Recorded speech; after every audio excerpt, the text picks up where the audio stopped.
کابل کې بیا چیرته چاودنه شوې ده. ملا یعقوب څه ویلي دي؟ سعودي عربستان بیا څه کول غواړي؟ منظور پښتون د افغانانو په سر ایران ته څه وویل؟ دا او ډیر نور مهم تازه خبرونه په همدې ویډیو کې وګورئ او چینل د لا ډیرو ویډیوګانو لپاره سبسکرایب کړئ. ملي دفاع وزارت د ملي دفاع وزارت سرپرست مولوي محمد یعقوب مجاهد له 400 بستریز نظامي روغتون څخه لیدنه کړې ده. په دې لیدنه کې ښاغلي مجاهد د یاد روغتون د علمي او جراحي کادرونو د ستونزو او وړاندیزونو اورېدو ترڅنګ له دوی سره نغدي مرستې کړې ده. سعودي عربستان د سعودي عربستان د حج او عمرې وزارت اعلان کړی دی چې سږ کال به له ټولې نړۍ څخه 1 میلیون مسلمانان د حج فریضه ادا کړي. د کورونا له امله په تیرو 2 کلونو یوازې د ګوتو په شمېر سعودیانو د حج فریضه ادا کوله.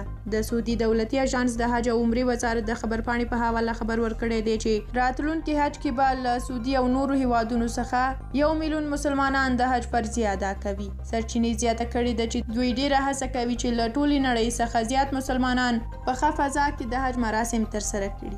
کابل د کابل ښار تایمني سیمه کې د ماین چاودنه شوې ده.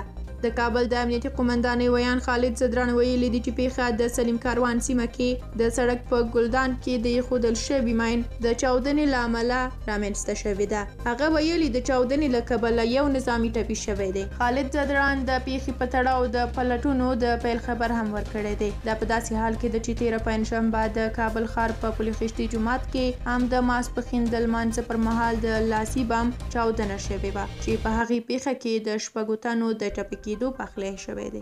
نړیوال بانک وایي په افغانستان کې سیاسي کړکېچ د دغه هیواد خصوصي سکتور سخت ځپلی دی.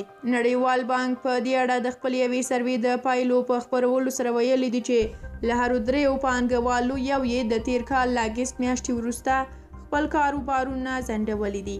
نړیوال بانک وایي چې هغو پانګوالو چې خپلو کاروبارونو ته دوام ورکړی هم ویلي دي چې د اړتیاو د کمیدو له کبله یې خپل کاروبارونه له سره تنظیم او له نویو شرایطو سره برابر کړي دي. دغه سروې د تیر کال په اکتوبر او نومبر میاشتو کې شوې ده.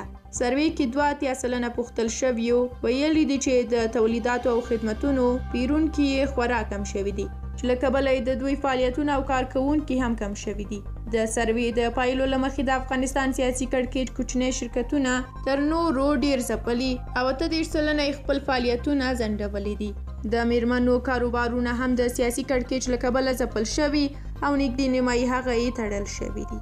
فضل هادي مسلمیار د پرځول شوي جمهوریت د سنا مجلس مشر فضل هادي مسلمیار په خپلو تازه څرګندونو کې له یو شمېر سیاسونو سره د لیدنو کتنو په هکله خبرې کړې دي. د مشرانو جرګې پخواني مشر پر اسلامي امارت باندې غږ وکړ چې هر څه پرېږدي او د هیواد د بقا لپاره دی له خپلو سیاسي مخالفانو سره خبرو ته ولاړ شي.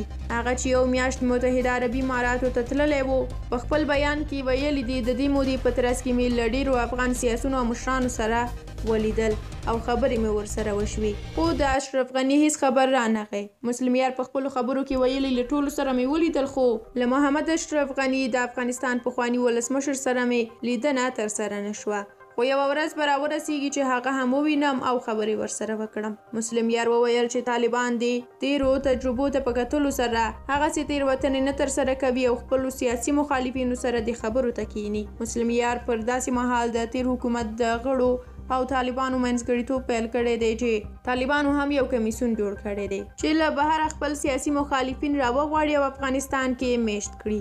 اوس مهال په افغانستان کې د تیر حکومت ډیر کمې کړۍ شتون لري او هغه یو شمېر یې ټول له افغانستانه تښتېدلي دي. که څه هم تر اوسه د طالبانو حکومت په رسمیت نه دی پیژندل شوی خو دوی اوس پوه شوي او کوښښ کوي چې کورنۍ مشروعیت ترلاسه او له هغه وروسته نړیوال ځان ته جلب کړي.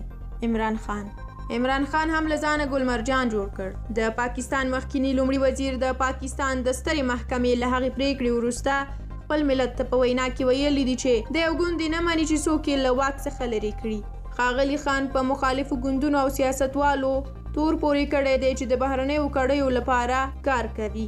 د هغه په خبره د حکومت د بهرنیو دسیسو په ترڅ کې له خنډ سره مخ شوی دی. عمران خان ملت ته په خپله وروستۍ وینا کې وویل چې که یې ستره محکمه غږ وانه وري دی به د پاکستان ملت ته مخه کړي او له هغوی څخه د خپل حکومت د غځولو د بهرنیو کړیو مخه ډب کولو لپاره مرسته وغواړي. تېره ورځ د پاکستان سترې محکمې د عمران خان او د دې هیواد د ولسمشر هغه پریکړه غیر قانوني اعلان کړه چې تر دې مخکې د عمران خان په غوښتنه د پاکستان ولسمشر د دې هیواد ملي شورا لغوه اعلان کړه. د پاکستان ولسمشر له هغه وروسته په دغه اقدام لاس پورې کړ چې د پاکستان په پارلمان کې یو ائتلاف رامنځته شو ترڅو عمران خان ته عدم اعتماد رایه ورکړي او په دې توګه د هغه حکومت ته د پای ټکی کېږدي. دا مهال په پاکستان کې سیاسي تشه رامنځته شوې ده. د لومړي وزیر په ګډون کابینه او د پاکستان ملي شورا لخوا لغوه اعلان شوې ده. په پاکستان کې د رامنځته شوې سیاسي تشې ترڅنګ دغه هیواد له سخت اقتصادي بحران سره لاس او ګریوان دی. په پاکستان کې د توکو قیمتونه بیخي لوړ شوي دي چې هم پاکستان یې سخت په تنګ کړی دی. په څو واري د پاکستان په لویو ښارونو کې په زرګونو پاکستانیانو د ګرانیو له امله لاریونونه هم کړي وو او له لومړي وزیر عمران خان څخه یې د استعفا غوښتنه کړې او ښاغلی خان یې په بې کفایتۍ تورن کړی وو. اوس بیا پوښتنه دا ده چې که په پاکستان کې حالت همداسې روان وي څه به کیږي؟ د دې پوښتنې دقیق ځواب به وخت ووایي، خو له حالاتو داسې معلومیږي چې که په پاکستان کې سیاسي حالت داسې روان وو شاید د پاکستان پوځ د هیواد ټولې چارې په خپل لاس کې واخلي او هلته یو ځل بیا پوځي حکومت رامنځته شي. که څه هم پاکستان کې ملکي حکومت تر ډیره سمبولیک رول لري، تر ډیره واک د پوځ په لاس کې دی. په دغه هیواد کې په ټولو لویو پریکړو کې د پوځ له شتون انکار نشي کېدی. د پاکستان ځواکمن پوځ په ټاکنو او هر ډول سیاسي مسایلو کې په پوره ډول داخل وي. کندوز کې د نشه یي توکو قاچاق په تور 3 تنه نیول شوي. د کورنیو چارو وزارت وایي چې د کندوز په خان آباد ولسوالۍ کې نشه یي توکو د قاچاق په تړاو 3 تنه نیول شوي دي. ځایي امنیتي مسؤلینو ویلي دي چې نیول شویو کسانو غوښتل چې 300 کیلوګرامه تریاک له بدخشانه کندهار ته قاچاق کړي. سرچینې زیاته کړې ده چې له نیول شویو کسانو څخه یو کلشینکوف او یو تفنګچه هم د امنیتي ځواکونو لاسته ورغلې ده. دا په داسې حال کې ده چې څو ورځې وړاندې د اسلامي امارت مشر په یو فرمان کې د نشه یي توکو پر کرکیله او هر ډول کاروبار کلک بندیز ولګاوه. اسلامي امارت د افغانستان سرپرست حکومت پریکړه کړې ده چې بهرنیو پانګوالو ته بیړنۍ ویزې ورکوي او نورې اسانتیاوې هم ورته برابروي. د حکومت د بیان مرستیال انعام الله سمنګاني تېره ورځ په خپله ټویټر پاڼه باندې لیکلي دي چې په دې اړه د رئیس الوزرا د مرستیال عبدالغني برادر په مشرۍ د اقتصاد کمیسیون غونډې پریکړه کړې ده.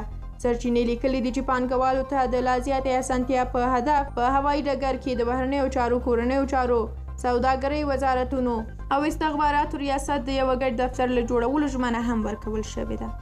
منظور پښتون ژغورنې غورځنګ مشر منظور پښتين پر ټویټر لیکلي دي چې له ایرانه د افغانانو د ځورولو راتلونکي ویډیوګانې ډېرې خوابدي کوونکي دي. هغه د ایران پر حکومت او خلکو غږ کړی دی چې افغانانو سره ښه وکړي ځکه چې هغوی وار د مخه ډېر څوریدلي دي. عمران خان پسې د هغه پخوانۍ میرمنې هم راباخیسته. د عمران خان پر وړاندې دسیسې زیاتې شوي خو سازا خپلې پخوانۍ میرمنې هم ورپسې راخیستې ده. ریحام خان نن د قومي اسمبلۍ ودانۍ کې رسنیو ته په خبرو کې وویل چې نور د ښاغلي عمران خان وخت تیر شوی او نوبت دې نورو ته ورکړل شي. پوتین د افغانستان په اړه د تاجکستان ولسمشر سره ټلیفوني تماس نیولی دی. دواړو هوکړه کړې ده چې افغانستان سره د تاجکستان په پوله به امنیتي اقدامات را پیاوړي کوي. پاسپورت د افغانستان د اسلامي امارت د کورنیو چارو وزارت وایي چې سرلننه په ټول هیواد کې د پاسپورټونو د ویش بهیر بیا پیل شوی دی. د کورنیو چارو وزارت یوې خبرپاڼه کې په دې تړاو ویل شوي دي چې د پاسپورټونو لپاره انلاین نوملیکنه د نن له 12 بجو وروسته پیل کیږي. له تاسو ټولو مننه چې ویډیو مو تر پایه ولیدله. د سوله افغان یوټیوب چینل څخه نورې ویډیوګانې مه هیروئ او تر اخره یې وګورئ. تر بیا یو بلې ویډیو چې زه راځم تاسو ته ښه وخت. خدای پامان.